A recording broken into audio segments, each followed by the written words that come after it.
ভয়ঙ্কর অগ্নিকাণ্ডে ধ্বংস ধুমাছড়া বাজার। 20টির বেশি দোকান পুড়ে ছাই হয়ে যায়।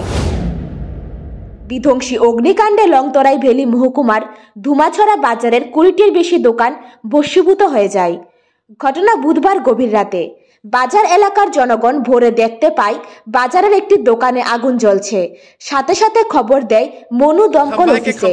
মনু থেকে দমকল অফিসের কর্মীরা ঘটনাস্থলে ছুটে এসে আগুন আয়ত্তে আনতে প্রচেষ্টা চালায়, কিন্তু আগুনের তীব্রতা বেশি থাকায় খবর দেওয়া হয় ছৈলাংটা স্থিত দমকল বাহিনীকে। ছৈলাংটা থেকেও দমকল বাহিনী এসে ছৈলাংটা থেকেও দমকল বাহিনী এসে আগুন আয়ত্তে আনার চেষ্টা শুরু করে। দমকলের 2টি ইঞ্জিনের প্রায় 3 ঘন্টা প্রচেষ্টার পর আগুন আয়ত্তে আসে। প্রাথমিক ধারণা শর্ট সার্কিট থেকে এই অগ্নিকাণ্ডের সূত্রপাত।